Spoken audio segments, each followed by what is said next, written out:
Colonel, Mr. President, ladies and gentlemen, it's for me an honor, but also a very distinctive pleasure to be here before you with one subject which is water polo, and is one of those sports that we have been trying to improve during the last few Olympic Games. I started with the Olympics here in Mexico City in 1968, so for me it's always very nice to come back to Mexico. What I would like to try to do today is, with the help of all the panelists and colleagues, is to try to see how we can do better for water polo. As I said, we have done this in the Olympics many years. I remember that for Barcelona, we had organized together with FINA a seminar on how to improve the coverage of those games. And one of them was obviously the question of water polo and how the rules of water polo could be improved, how the format of the competition could be improved for the viewers on television, be able to better understand the sport. Of course, the viewers that look at the Olympics, the billion of viewers that look at the Olympics, are many of them looking at the sport for the first time. So I would say that the Olympics is a very special case. We need to do things for all the sports that are are seen very little on normal day-to-day broadcast. We need to be able to inspire and to bring the emotion to the viewers. And one of the things to have this emotion is for them to be easy to understand what is happening in front of them. No matter how good we can try to do the production, no matter how good we do our job, if they are not understanding easily what is happening, it will be very difficult to inspire them, to make them feel the emotion. And, you know, and some of the speakers yesterday explained some of the things that need to get done. We need to have, first of all, a crowd in the venue. In the Olympics, we are very lucky. Mr. Marculescu is doing a very good job, and we have huge pools, and they are always filled. So if there is one sport in the Olympics where we need to have the so-called high demand tickets to restrict the number of people going there, is aquatics. So there we don't have a problem. And we need to have the venues filled, because if the venues are not filled, the guy that is sitting in the couch watching television would say, why I am to watch this on television if the stadium is empty? So this is the first condition. We need to have a knowledgeable and happy crowd that shows the emotion and follows what is happening. The second thing, we need to have, of course, rules that can be easily understood. And then we need to adapt the sport to the modern world. And again, some of the speakers yesterday explained what they have done in the respective fields in order to improve this presentation. And they need to do day by day, and in spite of doing it very well, they cannot sleep, because if they sleep, they will get back. And there is a huge competition, not only with all the sports, and in the Olympics we see this. We have 28 sports that need to be coordinated so the viewers have time for all of them. And this is one of our major challenges. But here, I think what the speakers are going to try to explain is ideas for improving, how to make it better in television and in other media, and we need not to forget the new media. Again, yesterday, I think some of the speakers explained how to use better the new media. I can tell you one example. A few years ago, we were not very sure about how the new media would explode. Yes, we knew it was coming, but then we have the burst in 2001, and some people said it's not going to be recovered. We knew that it was coming. I think today we can say it is there, and it is there, and it's a very important force that we all need to take into account. We cannot forget it's a fact of life. I'll give you a little example. In the last games in Sochi, the host broadcaster has introduced something called the Olympic video player that has been used in more than 70 countries, and is a device that is in the telephone or in a laptop or in iPad, tablets, that you were able to see all the sports live. You would be able to see the highlights. You would be able to do a video player that is, retrieve the sports, and not only the sports, but all the information related to the sports. This was a project that we have had a few years in the preparation, and it came to life in Sochi. And just to give you one example, in Finland, which was probably the user that best used this device, the government had to ask to stop watching because the whole network was falling apart.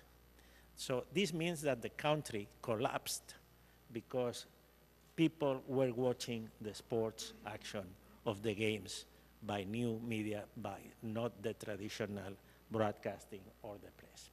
So this is something that also I'm sure our speakers here will cover in this morning.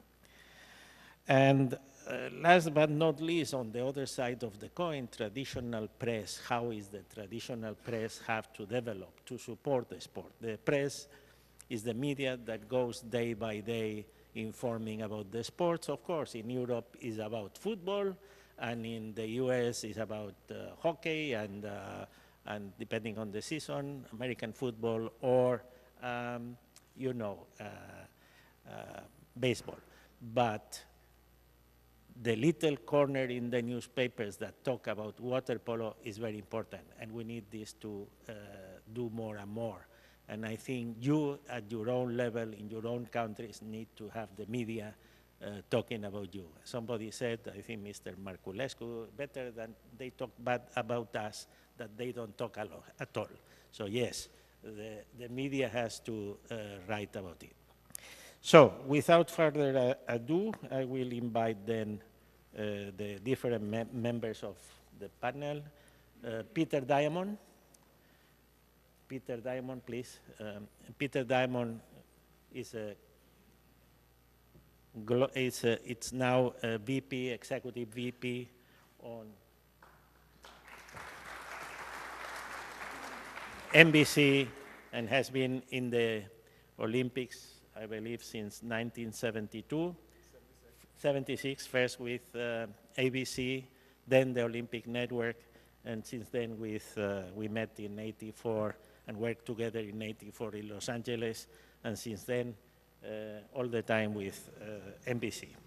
And he's not only a very good Olympic and sports broadcaster, but he loves sports and works with many federations to improve how it can be seen on television. The next speaker will be Claude Ruibal. Claude, please.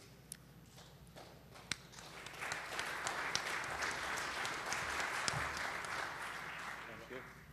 Claude was the head of sports content, is the head of sports content at Google and YouTube, new media we are talking.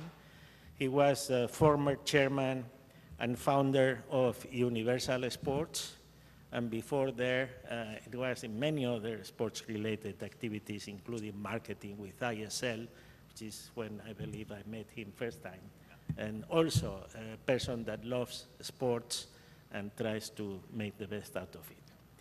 And next is Mr. Koji Sato, please.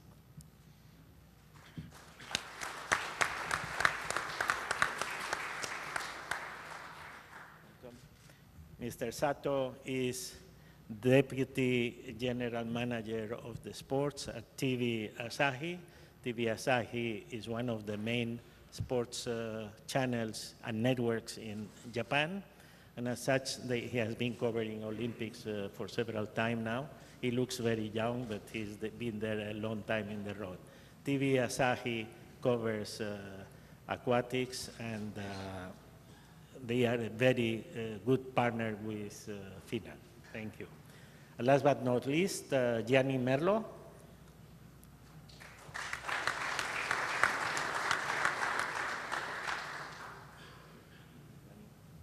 Gianni Merlo is chairman of International Association of Sports Journalists, and is member of several press commissions, including the IOC Press Commission, the FINA, the IAAF Press Commission, and he started also very early as a sports journalist in 1967 in Italy.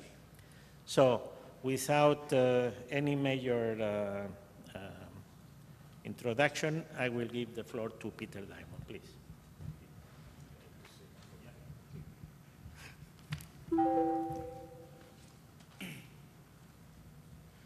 Thank you, Manolo, and thanks to everyone from FINA for being here, for the opportunity to be here.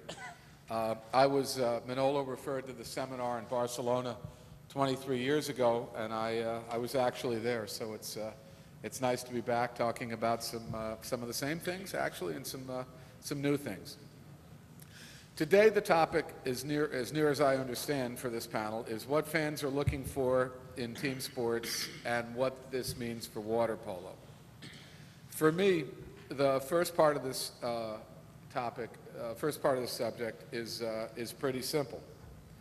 Fans, whether it's in the arena or what we're speaking about today on television, are looking for an exciting event with simple rules that even the uninitiated can understand. And I think that's very, very important point to remember throughout this, and it's actually what I'd like to address you about today, the rules sort of from a television and outside perspective. Water polo is a terrific game. Everyone in this room loves it, and I think everybody, especially on this panel, really likes watching and covering it. Not as popular around the world as football or basketball, but for that reason, in this highly competitive sports and entertainment environment, the rules must be completely understandable, and the event experience must provide the highest enjoyment.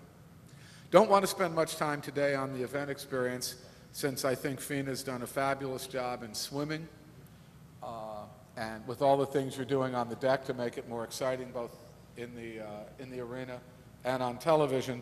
And I think as FINA builds that out into its other disciplines, the sporting presentation, as it's called, will only get better. Question is the rules. And frankly, in the case of the rules, in my opinion, you're not doing too well. I would like to point out as a caveat that I personally, and NBC, my employer, NBC corporately, are big fans of water polo. Prior to London, in London, NBC aired every U.S. water polo match, men and women, live on the main NBC network. We also broadcast a couple of pre-Olympic matches when I think it was both Hungarian teams came to the States. We like water polo. And in addition to what we did at the Olympics with the U.S. matches, we aired another 21 non-U.S. matches in their entirety on our cable channels. So we do our best, and we continue to try to support water polo. But improvement is sorely needed. We start with the basic fact that television is pictures and sound. The pictures are actually pretty good. In fact, very good, most of what we see. But let's talk about the sound. The constant whistles drive me, and I think a lot of other potential fans, a little crazy. And worse yet, they're confusing. I realize, and if I'm oversimplifying the sport or getting something wrong, please forgive me, but I realize that the sport is based on getting the ball inside and that a certain number of ordinary fouls are permitted without serious penalty on the defending team. But the whistles, especially when heard beneath commentary, are terribly distracting, harm people's understanding of the game, and ruin the audio experience. Whistles during an event generally indicate a full stoppage of play. In water polo, that's not the case. And if you're only a casual fan, this is really confusing. So what I think, and I know this is a little bit, maybe considered a little naive, is that the sport should probably be played more along the lines of ice hockey. Let the players play without whistles and basically without ordinary fouls until a player commits a foul serious enough to merit temporary banishment from the game. This is something that the public could easily understand.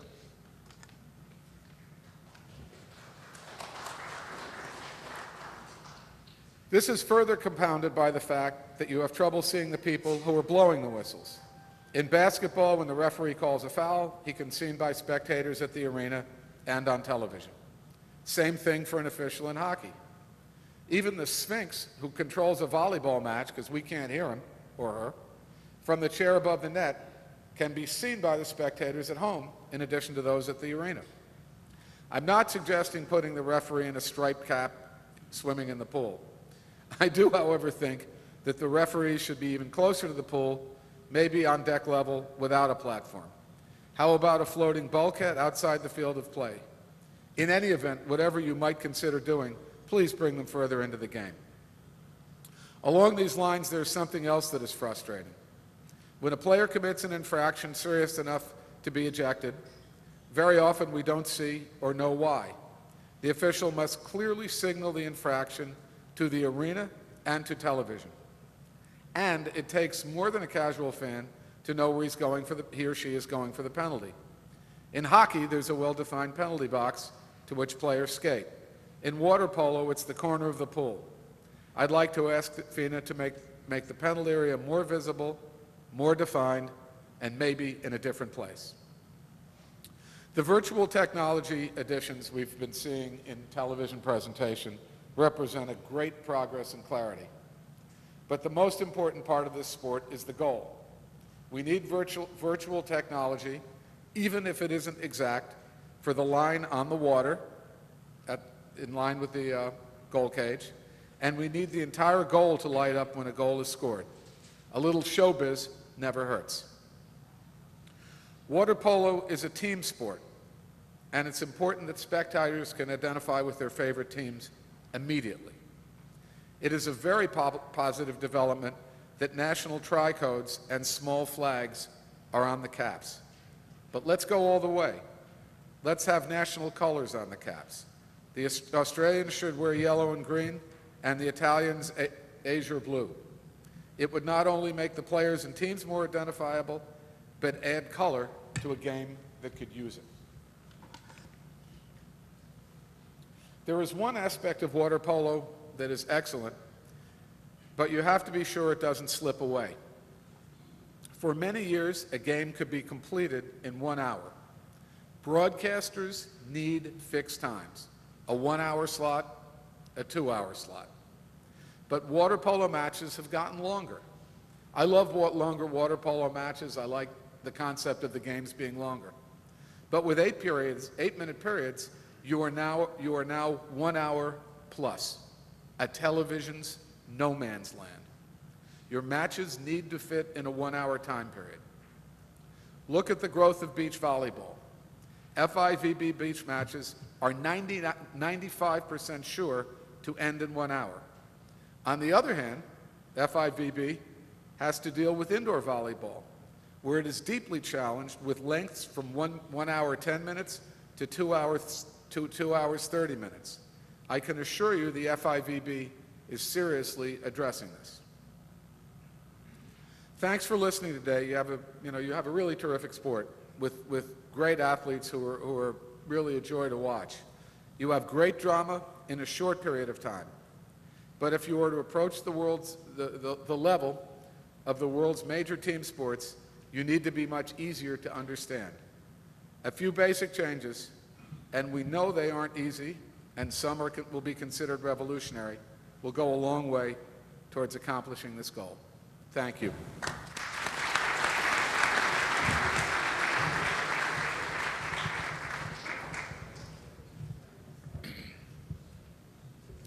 Good morning. Thank you to Julio and Cornell and FINA for the opportunity to be here today to present to all of you. Let me just figure out how to work the clicker and I'll be all set. Let's see, is the presentation keyed up? Should I just be pressing this or not? Pedro, let me know.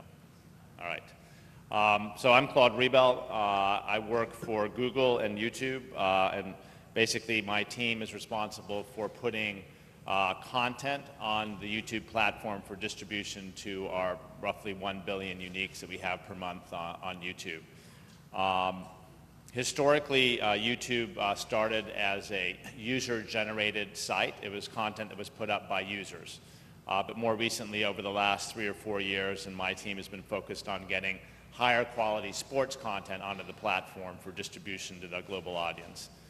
We feel there's lots of opportunities for lots of sports to distribute their content on our platform, and we think it's very important for all sports globally to be on social media platforms, on YouTube, on Facebook, on G+, on Twitter.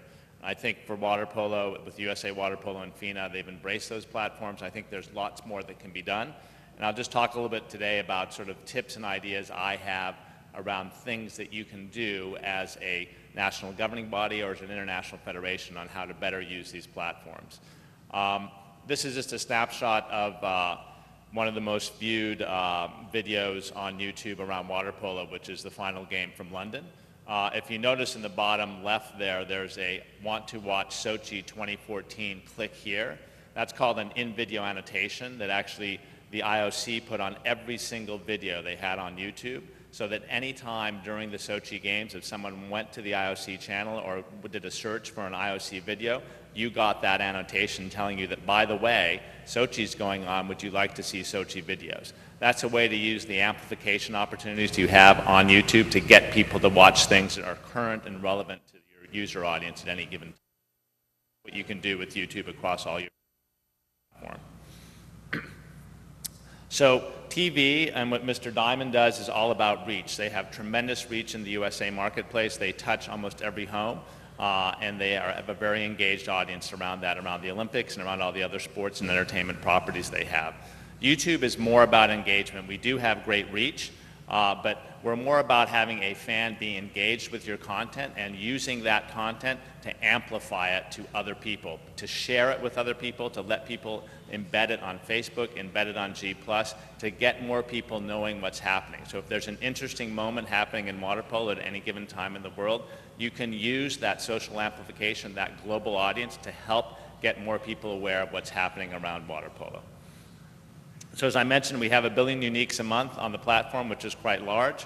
We have roughly 6 billion hours of content watched on any given month on YouTube on our platform.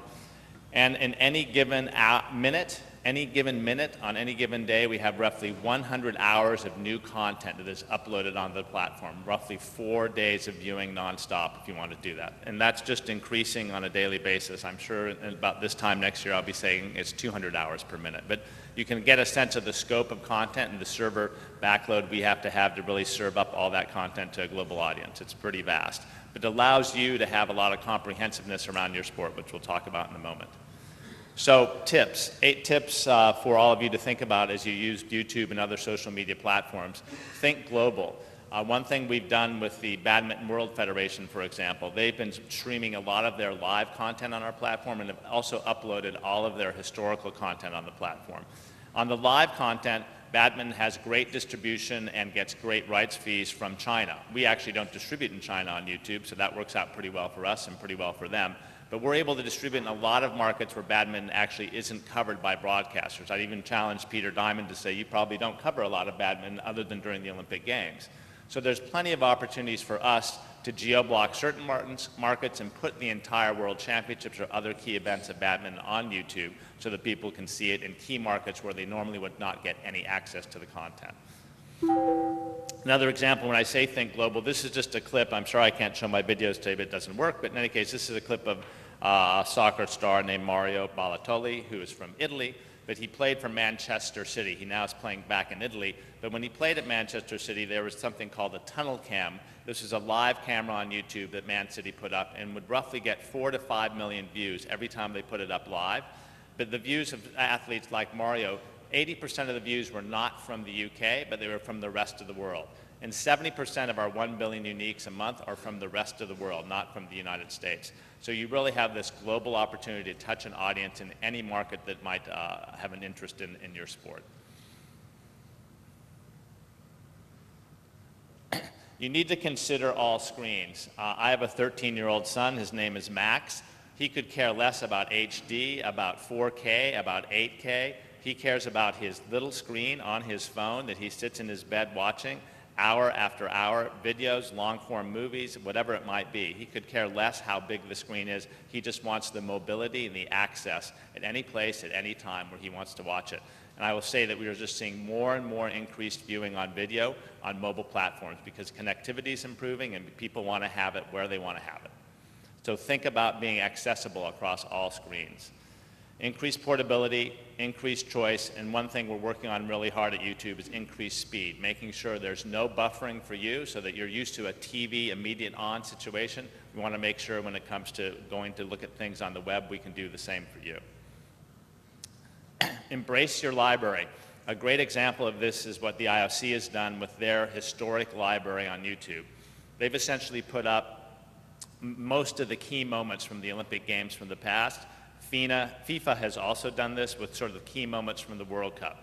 The IOC, with the historic moments, also did something, they created something called playlists. So during Sochi, they went back and looked at all the sort of key moments from Vancouver and put up playlists from those key moments. So here, Yuna Kim really sort of discussed and talked about her competition in the short program from Vancouver. It was very relevant in time to what was happening in Sochi, and the IOC got lots and lots of views from all this historical content that they put up on the YouTube platform. Where you have those rights and you have that access, it's really great for the users to be able to have that relative comparison views.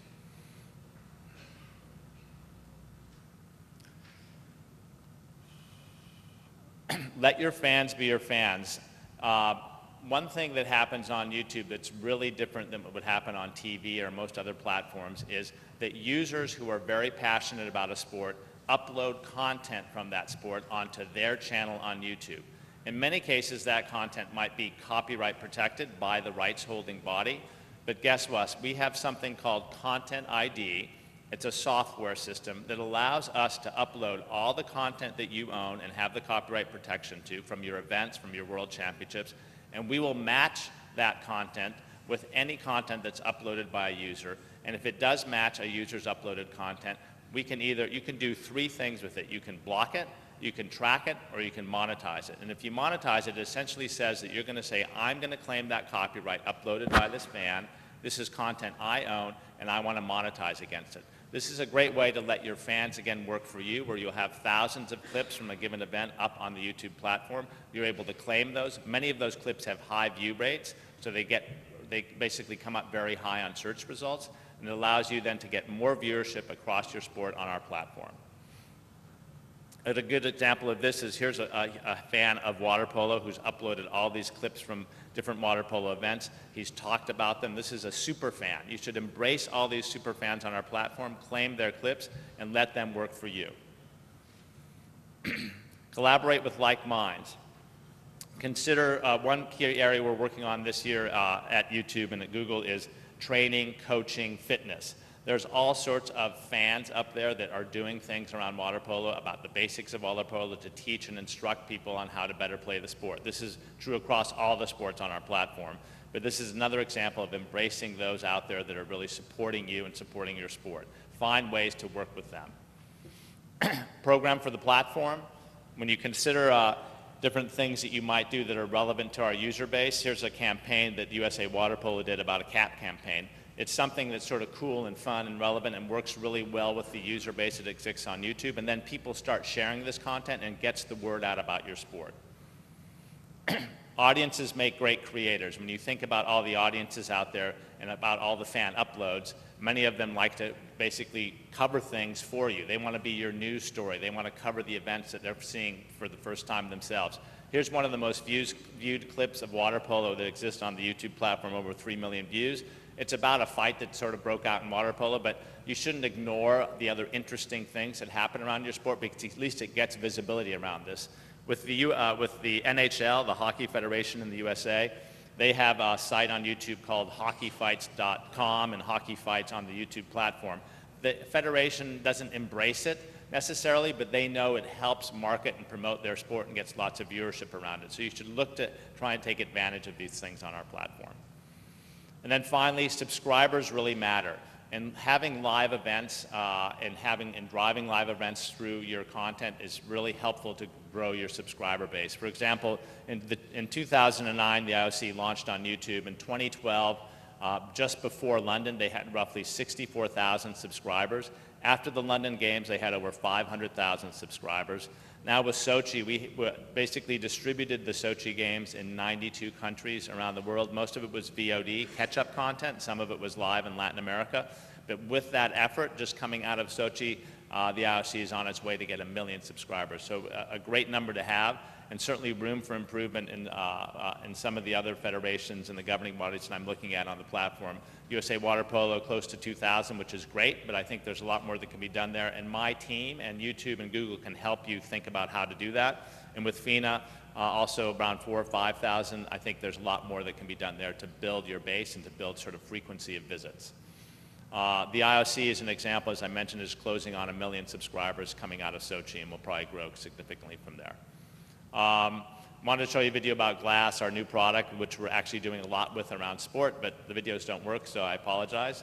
But I think I'm running out of time anyway, and just want to thank you for the time today. Happy to answer any questions, and really appreciate being part of the panel. Thank you.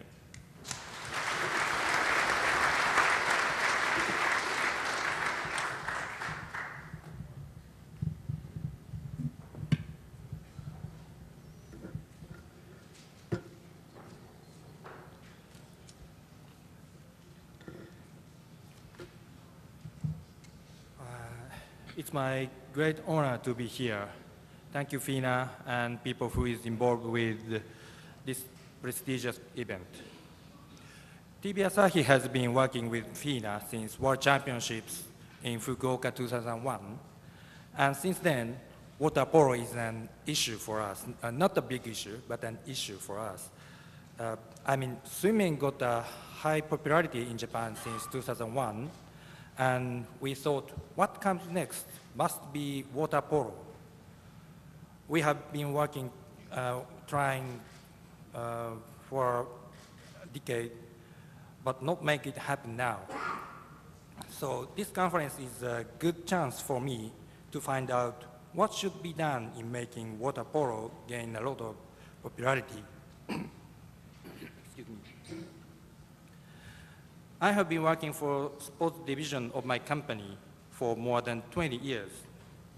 Throughout my experience, I will present 3 important factors which I think are critical in terms of making specific sports popular, with differing some Japanese examples.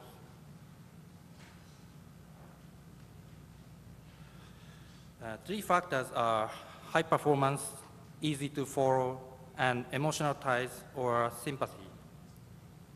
They are not isolated and independent, but closely related with one another. In one case, high performance is the most important, and the other case, it's emotional ties. I think it depends on the characteristics of a team. That is, in case of a national team, high performance is the most critical one, and in case of a club team, emotional ties are at the top. In addition, the importance of those key factors also differs according to a type of audience. I mean, whether the audience is in front of a television or inside. It's often the case that the number of audience does not correctly reflect the television rating. Keeping those in mind, let's look at each item. high performance means a good result in competitions. I think it's the most important for a specific sport to acquire a lot of fans nationwide. The national team of women's football in Japan is a very good example. As in most countries, men's football is one of the top sports, while women's was not in Japan until 2011. In this year, Japanese women's national team won the first place in the Women's World Cup held in Germany. The television rating of the final of the World Cup was surprising. Broadcasting time is from 5 to 6:30 in the morning, and it marked 21.8%. Usual ratings of this time slot are around 5 or 6%. A lot of news programs and live studio shows dealt with this news all day, and women's football suddenly became one of the top television sports in Japan. The rating of the Algarve Cup 2012 are also surprising. 21.7% is the number of the final, and other preliminary matches and semifinal were also high. Maybe most of you don't know the name of this event. It's a local international competition held in Algarve, Portugal in March every year. It's not a qualification tournament or World Cup nor Olympic Games. Winning the World Cup title in previous year set fire on women's football in Japan. In addition, the last one is the Under-20 Women's World Cup held in Japan. It also marked 17.6%. Under-20 women's, it's an incredible number, but it rarely happens. Of course, the amount of, as I said before, of course, the amount of the broadcasting rights fee goes up suddenly. This is a clear example showing high performance directly leads to booming up specific sports. And as some speakers mentioned yesterday, I want to point out that the number of spectators on site does not reflect the number of television rating in this case. The number of spectators of a women's match in site increased by winning the World Cup title, but it's only below the half of the men's match in Japan. Television ratings are almost the equal number, but the men's match gathered around 50,000 spectators on site, and women's at 20,000. I don't know exact reason why, but our research section concluded that it's due to the difference of audience. I mean, men's football is mainly supported by men who can go to a stadium, and women's football is by housewives, and they couldn't go to a stadium. So that's the difference.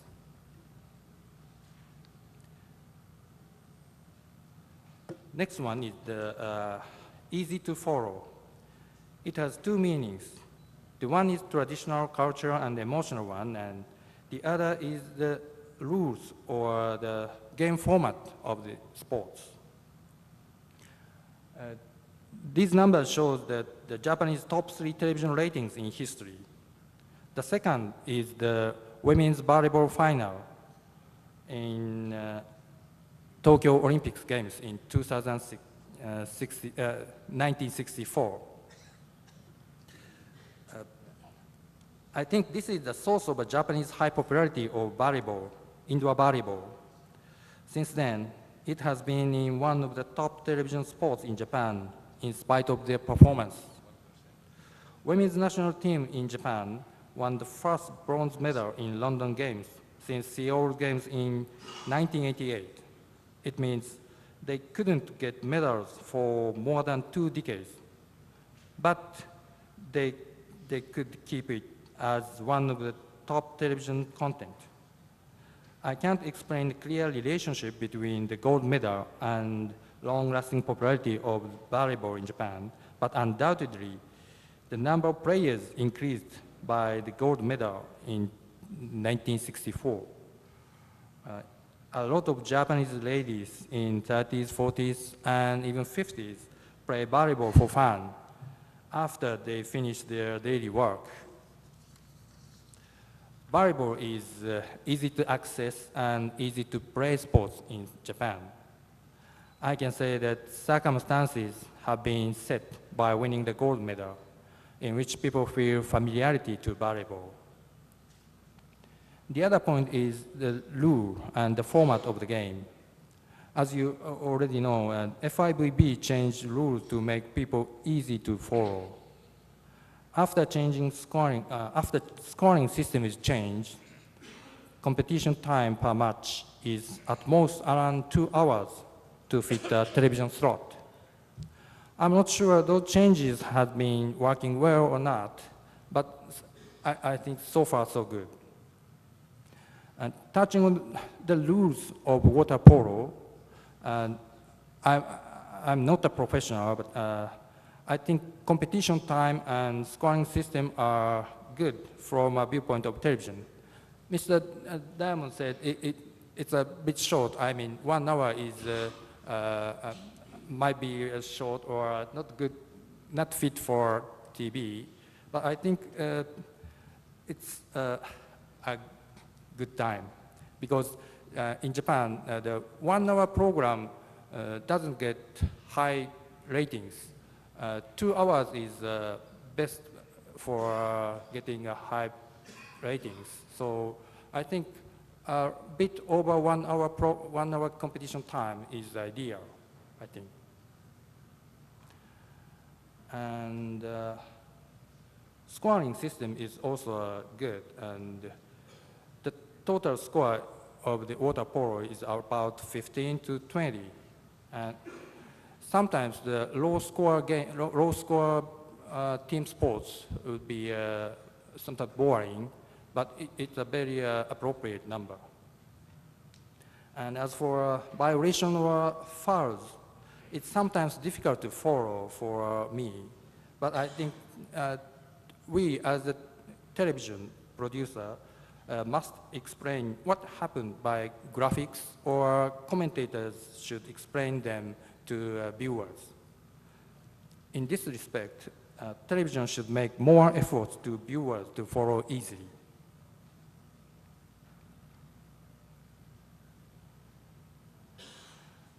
The third one is emotional ties, sympathy or empathy. This could be expressed in various ways. All team sports are closely tied with certain societies, mainly with cities, provinces, or other local societies. People in those societies send a great cheer to their team, sometimes regardless of their result. Major sports in the United States and football clubs in Europe are all strongly supported by local people. It's also the case in Japan. And all professional baseball and football teams in Japan are mainly supported by local fans. As I mentioned at the beginning, emotional ties with teams are at the top priority in club sports. In case of national team, emotional ties are not the first priority, but still important.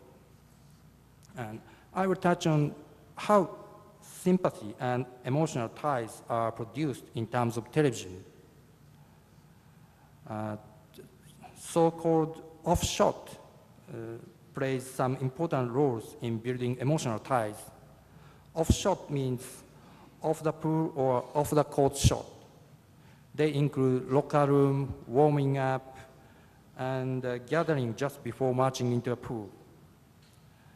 Sometimes athletes feel highly uncomfortable when TV cameras are entering into their team, but those shots are strong drivers to stimulate television viewers' interest and get them into specific players or teams. In order to attract viewers, it is necessary for them to understand why this game is so important or why players are so eager to win the game. In other words, viewers must share stories of the game with players. Offshot is very helpful in this respect.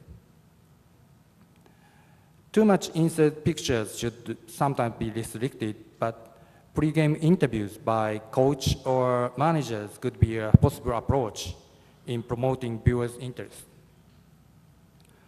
Post-game interviews are also important. They are a good opportunity to show players' faces and characters to viewers. Some players do not like it, especially when they lost game, but I'd like to ask players to make comments in front of media even when they lost. In order to make television viewers to have an interest in sports, we always take great care of how to produce our programs. On television screens, emotional ties are built by using close-up shots, good slow-motion pictures, and good commentaries. This is our job to improve the quality of TV production, and I'm not going to this area now. I will leave it to other occasions. And the last story I'd like to tell you is a case of the Asian Water Polo final qualification for the London Olympic Games held in Japan in January 2012. Japanese national team has not been in the Olympic Games since Los Angeles in 1984. TV Asahi hit a campaign to support the Japanese national team on site in primetime news programs. It worked very well, and venues was full. Over 3,000 spectators went to the pool. It was my first experience that water polo event was full of spectators in Japan. Most of them didn't know rules of water polo, but they cheered for national team with a great passion.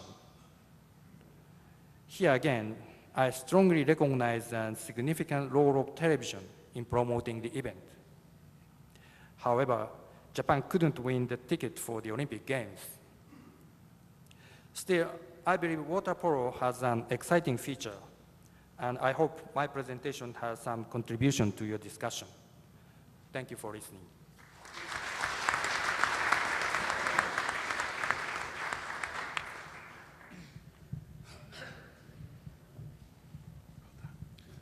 Good morning to everybody. Thank you to FINA to have me here. I am one of the part of, after the television, after YouTube, I represent the printed media that is a kind of Jurassic Park. And so I hope to give you an image of what we are. Because I think that after that you have here the big sister that is television, because yesterday morning the guy of Indianapolis told that the partner, the real partner of the sport is the screen, the television. And it means that we are completely cut off from this. But I think that we can be still useful sometimes. Now we have this. What are team sport fans looking for? Okay. The first thing, they are looking for heroes. No? Oh, it is here? For example, in Italy, I come from Italy, so it's easier for me. In 1960, I was at these Olympic Games as a young kid. Was born the Sette Bello, that is mean 7 of diamond. Is a special card, a winner card, no? And this Sette Bello has continued also after and after, so has covered a lot of generation of new fan, because Sette Bello was always on the newspaper and in television, and this has given a new life to water polo in Italy. But the problem now is that in the era of television and of the new media, we have to change completely the approach to the news.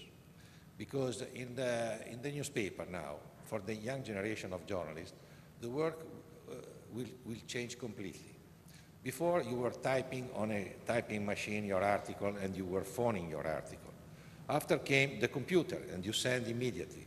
But now, what are the most important devices? The mobile phone. For everybody is on the mobile phone. So we have to teach to the young reporter to do a very complex work.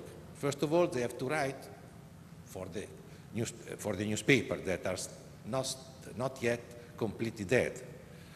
After, for the online, they have to take the photo, they have to take the video, and after, they have also to tape the interview. So are 5 jobs instead of the one of before. And this is very complicated because, for example, for the video, immediately when we go to the Olympic Games, we clash against the big sister because they don't want that we can take some picture even in the mixed zone. That is a special part of the stadium. We are allowed only to take images outside the stadium, outside the area, sometimes outside also the park, and only in the press center, only inside the press center. So the big fight will be for the media, no? With the television, for the future, for the image, because the newspaper on their online, they have also their video. And how to increase the number of the water polo sport? First of all, you have a part of people, the fan that you have today, that are always the same, and they don't care. If you have problem, if you have problem for the situation inside the pool, because they love your sport. But you need to find somebody new, completely new. You're looking for new fans, because if not, we are here for nothing, no? We have to look. So there are some people, as this coach that came to Italy for a while, that was perfect in promoting the water polo, because he was a man with ideas and was always creating sometimes polemics. He was very good in creating cases. And this, I think that was also a good teacher for Campania, because we have seen yesterday. No? After there is the speed of the game. For the people that are looking in television, also for myself, we need something more with more speed, because now we have not enough time to spend in front of a television, because when they were speaking about the timing, no? Already 1 hour is very tough to follow all a match in 1 hour. And so you have to find out a solution, how to propose something that can be eaten very, very fast. You're lucky now that with the mobile you can also see a match also when you go to the bathroom, because you bring with you, but it's not enough. After there was the problem, yes, was discussed about the facilities, the lights, because it was wonderful what we have seen yesterday about the final, the competition in London. It was perfect. It was wonderful picture, wonderful production. But in this condition, also the production for television is very difficult, and for us fans, it's very difficult to follow.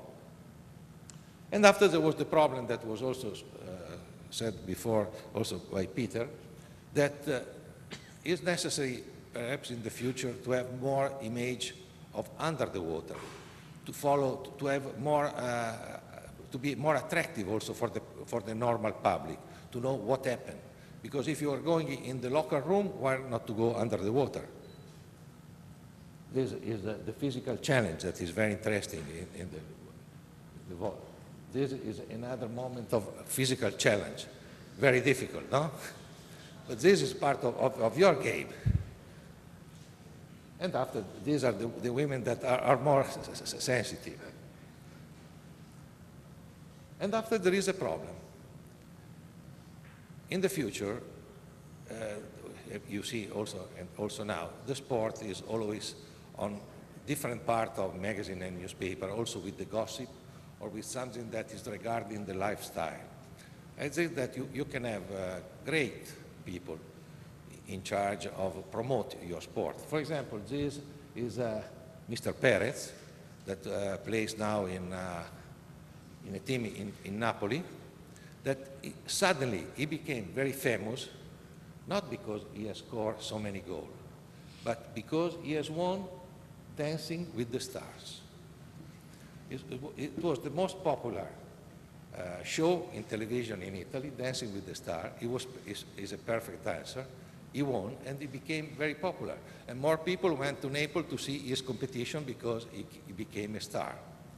And after, there is also another way in which you can become a star, a different star, a completely more serious, that is this.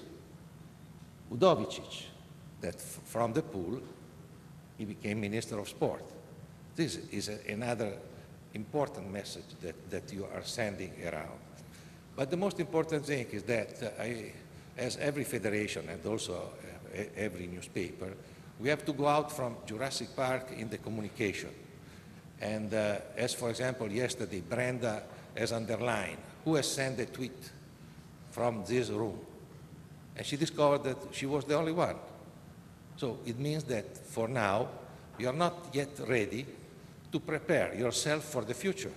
So the first thing that you have to do is to make a revolution in your mind, to look how to change in the rules, but after also to look how to change in the way in which you approach the possible fan, through the new media, through Facebook, through everything.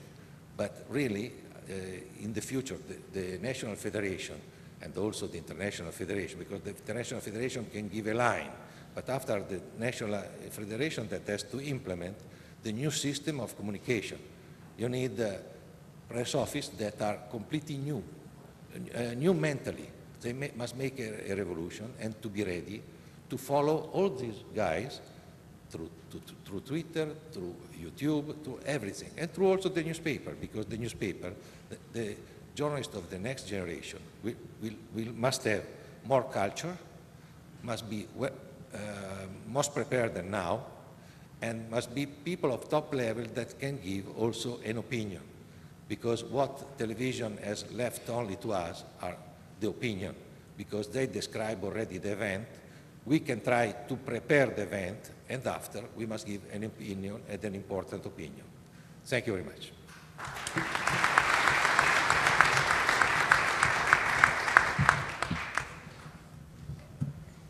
Well, thank you very much to all the speakers.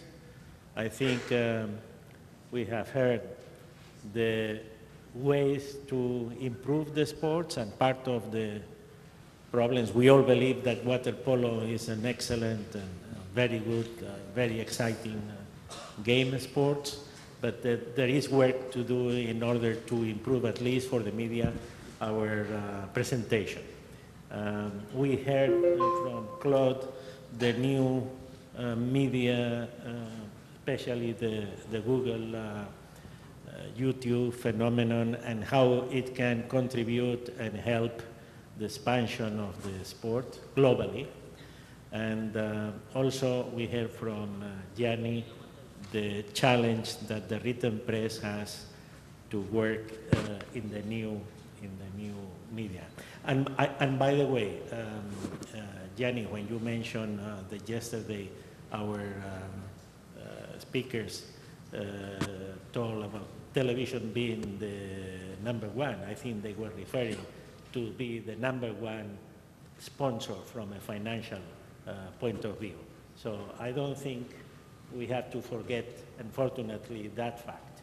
I think we all sitting here would love to do it for nothing, but television is paying substantial amounts of money for the rights, and rightly so.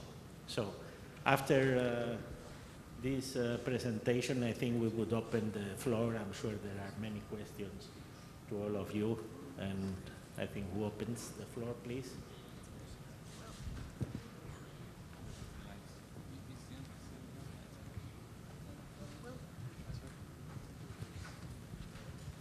Thank you.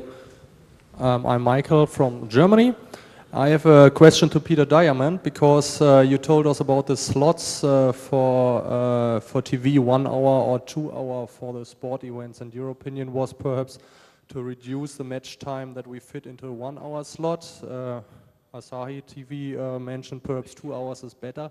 And I hear also opinions that for spectators inside the stadium it would be more sensible to enlong perhaps the breaks between the quarters or the halftime to make to give there some space to take a drink or to talk a little bit about the match. So is your opinion really to reduce it to 1 hour, or would it be also the opinion to enlong everything, the complete event, to 2 hours, that it's better for the TV? Thank you. Does this, yeah, okay, great, this works. Yeah, I think the most important point I was trying to make is a fixed slot. I think if the games were extended and the halftime was extended and you were at 90 minutes, would be okay. I do think that, I think it's about an hour 8 or an hour 10 minutes now. That is truly no man's land. So I don't think we'd be opposed to 90 minutes. Not as easy as 1 hour or 2 hours, but certainly workable. Thank you, Peter. I think we must emphasize this, to know a fixed duration when it is starting and when is it finishing, I think is very important, not only for water polo, but in general for all the sports. There's another question there at the end, please. Yes, from Twitter, we've had a series of questions, but one of the main ones here, Mr. Ruibal and Diamond, have you seen any improvements in water polo since you're on the participating on the panel discussion at the first 2010 Uruguay convention?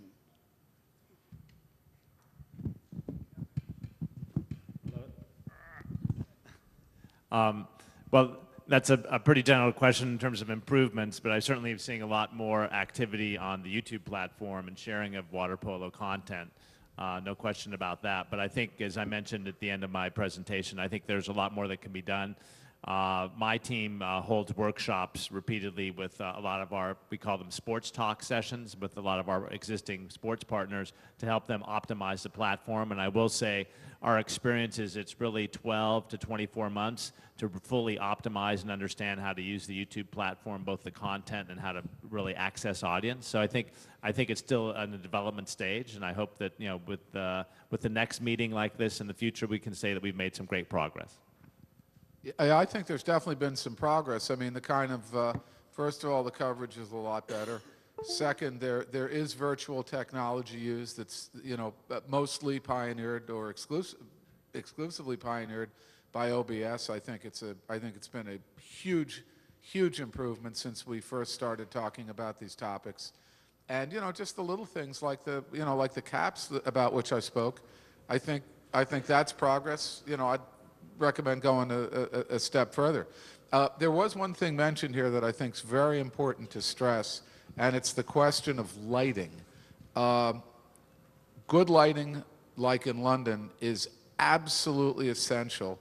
And I know a lot of water polo is played in smaller pools and with less sophisticated lighting and production sometimes. Can't tell you how important the lighting is.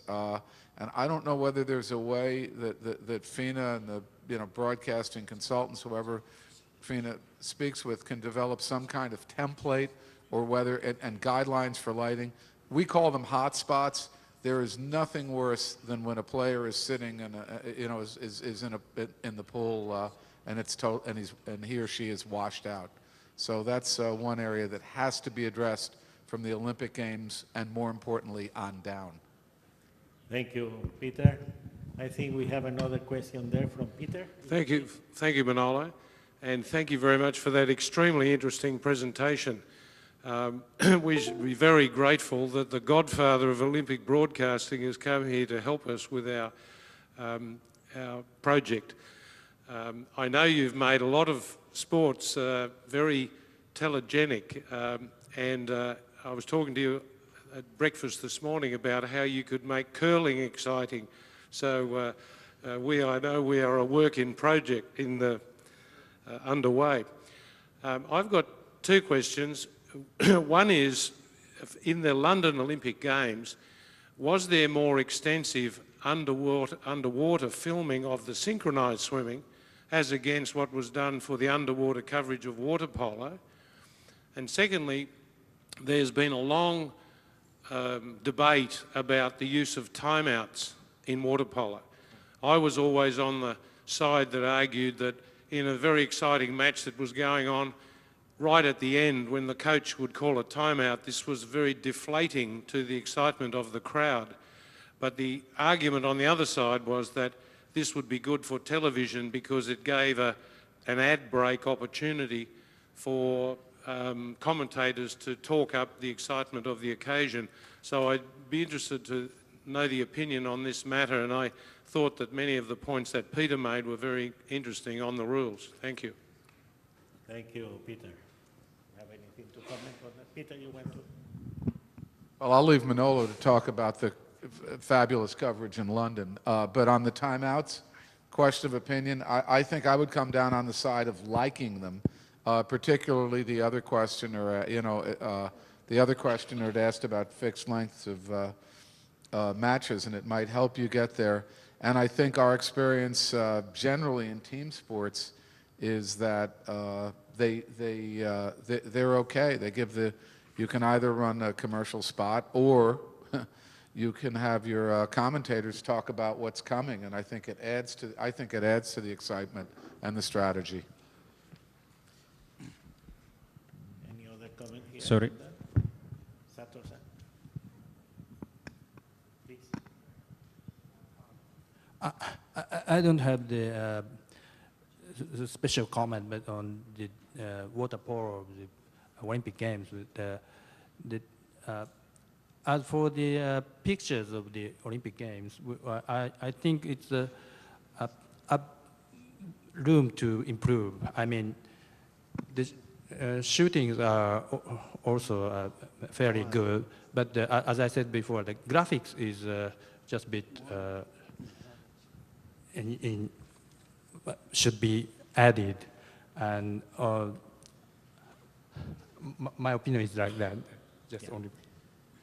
Yes, and I think we need to make a distinction on who is covering the sport and how popular is the sport. I think Olympic sports, as we said, I think at the beginning, has a special challenge because it is a very wide exposure.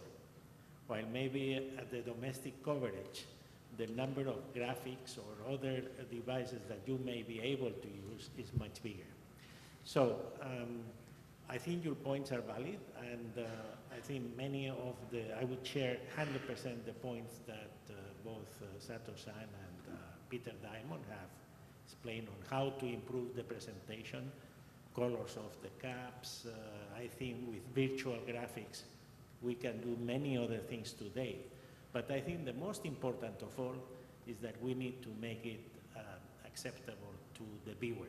And there are other devices. It's not only the production on television, it's what goes with it, the commentators. I remember a commentary, I think it was in Sydney, during the games in Sydney. I heard a commentary from one country which was not familiar at all with water polo, trying to comment on a water polo game, saying it's like football playing in a pool. And you know, this tells very poorly about all of us, the broadcasters, that have to do the due diligence and to understand what we are trying to comment. So again, that goes trying to make the rules as easy to understand by everybody and to make it more global, more universal. Was another question there, please? Please. Please. Thank you. I have a question for Claude, and excuse my naivety in asking this about YouTube. There can be no doubt that YouTube provides an unbelievable access point for existing water polo fans or people who are actively themselves looking for water polo content. My question is, and I think it may be interesting for people in the room, are there tools which YouTube can provide which allow water polo to be placed in perhaps multi-sport channels where it can be found by fans of other sports? In other words, engaging with completely new fans rather than just providing an access point for existing water polo fans? Well, the YouTube video player is uniquely embeddable in basically any platform that you want to put it in. So you can embed it in Facebook, you can embed it in G+, you can embed it. We work a lot with publications, for example. We have a whole syndication, sports syndication program where we work with digital publications, even the New York Times, for example, where you can literally embed a clip from YouTube into a story that's relevant about what's happening today. So I think that the accessibility exists already with the ability to embed our video player across any platform that exists on the planet. So I think the answer to your question is it's there for the taking. You just have to optimize that either if you have a water polo channel yourself, or you want to literally work and let others know, other print publications know that this, you have a library of content available. Thank you. Gentlemen. Good morning, Giorgio Scala. I'm the FINA photographer. One question for Mr. Sato. Your analysis on the volleyball shows that you had a big increase of audience after a certain event. Going back, do you think that the broadcasting of so many cartoons, the manga, about sports have increased the movement in your country? And if the answer is positive, do you think that cartoons can help us to gather people towards water polo since they are kids? I think it's the cartoon, some kind of contribution to the popularity of the sports. I know that several examples, like basketball. We are very popular basketball cartoon 10 or 20 years ago, and basketball is a very popular sport in young age. But the problem was the national team was very poor. So I think that's why the popularity of the basketball in Japan doesn't explosive. It's still low. It's one factor. Of course, as you say, the cartoon is a very good motivation or stimulation for this specific sports popular, but it's one element, but not a necessary one. And I'm not sure there's a good water polo cartoon or not. I'll check it out. Thank you. There, please. Hi, my name is Edwin Suni from Peru. I would like to make a question for Peter. Basically, you were talking about changing some rules and assuming that there are no paradigms in rules and we can change almost everything. We have agreed that the constant whistling and the stops in the sport and the reduced speed that we have because of the water. What would you think about if we make water polo a non-contact sport, just like handball? Like there will be no physical contact, just blocking. Would that help for the audience to be more engaged in a TV presentation? You know, hadn't thought about it, and I guess it's the answer to that is a firm I don't know. I think viewers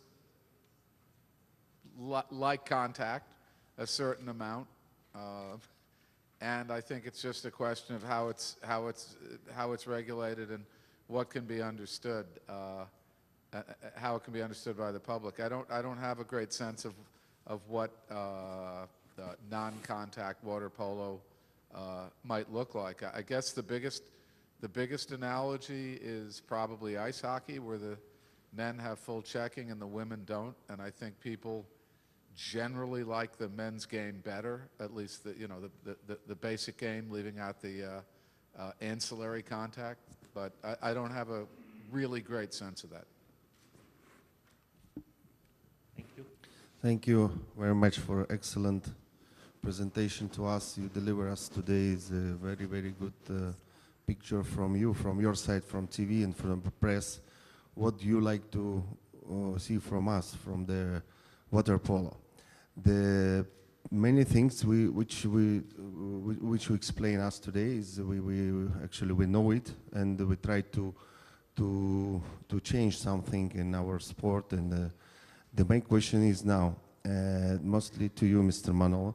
The OBS is created by IOC especially to deliver the proper picture to the proper product to the bearer, to avoid the mistakes of local companies which provide the local broadcasting.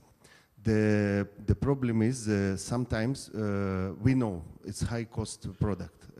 Sometimes our problem in water polo competition, when we bid for the competitions, the bidding cities, they sometimes they not understand completely which kind of product they should deliver to us. You explain now, it's very clear now. We know also we try to always follow this. But the problem is also the bidding cities, because they always try to reduce their expenses in general, for the organization of the competition. We have this trouble since the crisis came. And the question is how to find the balance with this, and second, which tools we can use to be advised from you, how to deliver the proper picture, proper products to the bearer, which they expect to watch the TV bearer.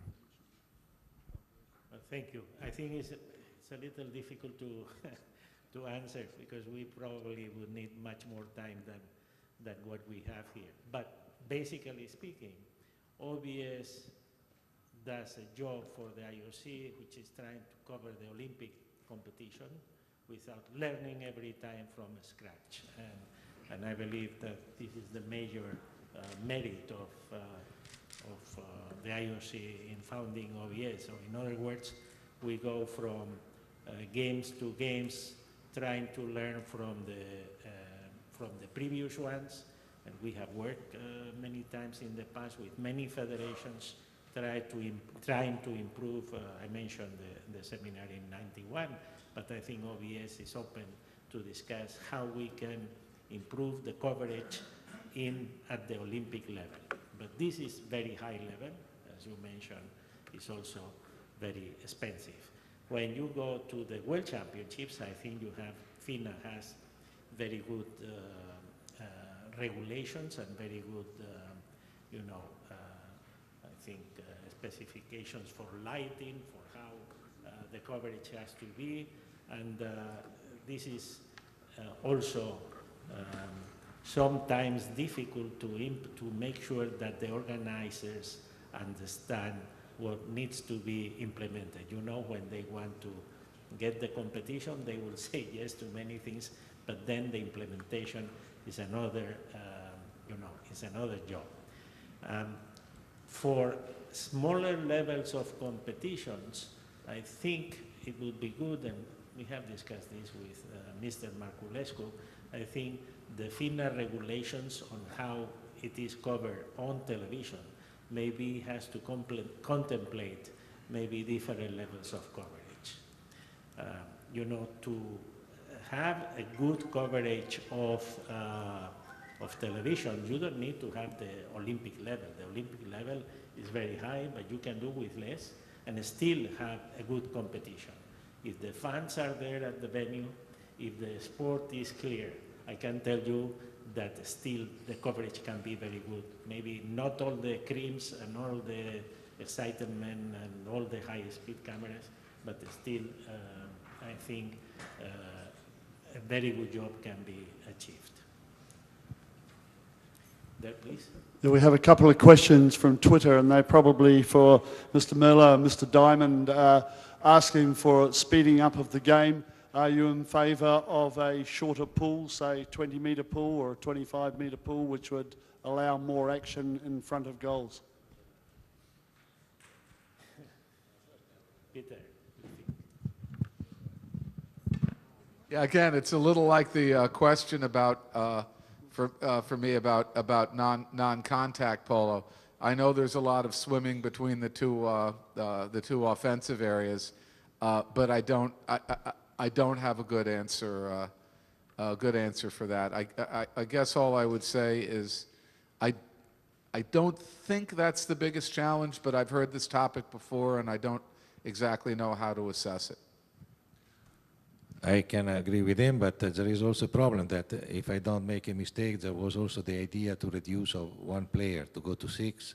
And if you go to 6, maybe that this makes sense to have 25 meters. But this is only what the real technical can tell us, because we are people that watch, and we can judge from after we watch something, after we have a test. And one thing that I've forgotten before that was quite interesting is that for the viewers and also for television, I guess, is that if I don't make a mistake, you can, my colleague that is following always water polo told me that there was in a match Hungary, United States, the referee as they were connected to microphone, and also the public could listen what they were saying. So maybe that this was more easy for the fan to understand when there was a foul or something, exactly as in the American football, that where the referee explains. And this can go also in television, because as is done in Formula One with the pilot. I think that this is something that can enhance a little bit the interest of the future fan, because I explain again, we are here to tell you what we think you can do for the future fan, because the fan that you have already now, they will be always loyal with you, but you need new people now, I guess. Thank you. Again? Yeah, it's me again from Germany. I think again to Peter the question, for your media experience, it's due to the presentation before the match of the teams. At first, is it interesting for media to show this presentation before the match, or doesn't you care for it and just want to broadcast the match? And second, the way in water polo is we march in, line up, and then each player is presented, perhaps national anthems in a short version or the extended version. And in other sports, as we saw in the NBA or in NHL, there was a big show for single presentation. In the comparison at soccer, there's just a march in, a little wave, shake hands, and then the national anthem, shake hands, and it's finished. What do you think about the presentation? Is it because it's tradition in water polo, does it make sense how we do it, or is there something to improve? Perhaps I would say first what I think. I think at the high level competition, anything that is done to enhance the presentation is very important today. This was perhaps not the case a few years ago, but this is becoming part of the overall entertaining concept. I think some of the speakers yesterday covered that up very well. Peter mentioned with the efforts that FINA has done, and we all love what FINA has done in the last few years for swimming.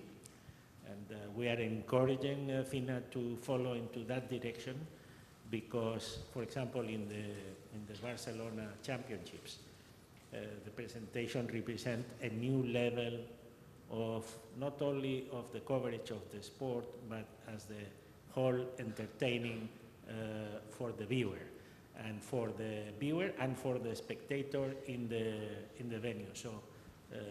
We thank you, FINA, for the very good thing they started a few years ago in Rome, the first steps, then London, and now Barcelona. And we look forward that this is extended not only to swimming, but to the other members of the aquatic family. So the answer I would give is a resounding yes. Today, this is almost as necessary as a condition sine qua non. So some broadcasters may not want to have that, but this, not only in the sports, there are traditional people that resist to change, but also the broadcasters. So, but this is very clear. The trend is that we need to have sports presentations and enhancements, and the half times, and the timeouts, and all these actions need to be somehow emphasized for the viewer. Peter, you want to add? Yeah, no, I agree completely with what Manolo said. And I would think it might depend a little on the territory and the broadcaster. One, I guess it would be called compromise to this. For instance, in the States, you were referring to some of the big professional sports. In the States, basketball, ice hockey, they introduced the starting lineup, and then the rest of the team comes out. So that's one halfway to do it, including in terms of time, might be one adaptation. If I may add to this, I remember in '96, I think it was explained yesterday that volleyball introduced for the first, no, sorry, beach volleyball introduced in Atlanta in '96 for the first time, some announcing in the field and so forth.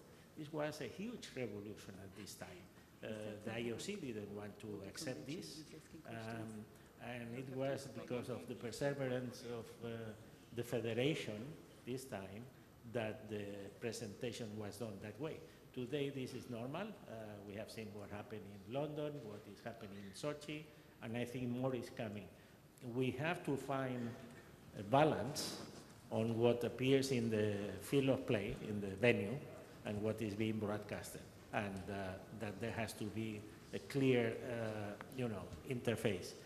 But I think there is no way back today on that. There, please. Yeah, just one last question from Twitter, Mr. Ruibal. What kind of content should the water polo, the national federations, consider uploading immediately? Well, it's a good segue from the conversation we just had and from the last question, because when you think about the content on YouTube, not all of it is within the white lines or event-related content. A high percentage of our content is surrounding the live event, and to a great extent, YouTube isn't necessarily a live distribution platform for everyone. Certainly for a lot of major sports, they get a lot of the coverage on TV. But what we're finding, and let's take soccer, football, for example, on a global basis, what we have now is many of the soccer clubs all around the world have launched channels on YouTube, and they become sort of the go-to destination for fans prior to when the events take place on the weekend. So, uploads about the lifestyles of the athletes, the training, what they're doing, just other pieces about them. All the fans love to aggregate and go to those destinations prior to the event. We have the tunnel cam that takes it out to the pitch, and then once you get to the pitch, that's the live TV broadcast. And as soon as the game ends, YouTube really becomes the world's catch-up destination, and we really have catch-up content from almost every major soccer league in the world, for most of the major sports in the world, and you can go by default to YouTube to find something that someone might tell you about that you might have missed. And these days, we're all missing things. Between the email and our travel and everything we do, we all miss things, and certainly we miss sports opportunities. So we really think that we do a great job surrounding the live event, and I think that's something that the federation should think about uploading. Thank you. I think that was the last question, and I think we need to finish because we are on time. So thank you very much for your attention. Thank you very much to all the speakers, and good luck, Water Polo, and thank you, FINA.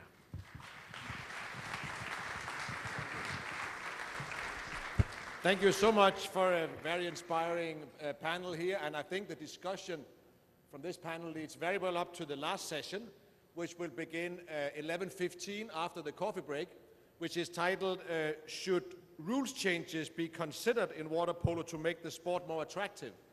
I thought we got some good ideas here, which we can discuss in the next section. We would like to thank the panel, and we have an appreciation from the FINA president.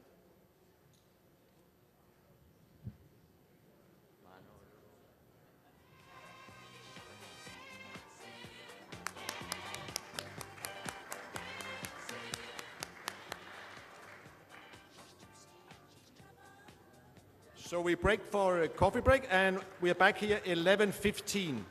Thank you.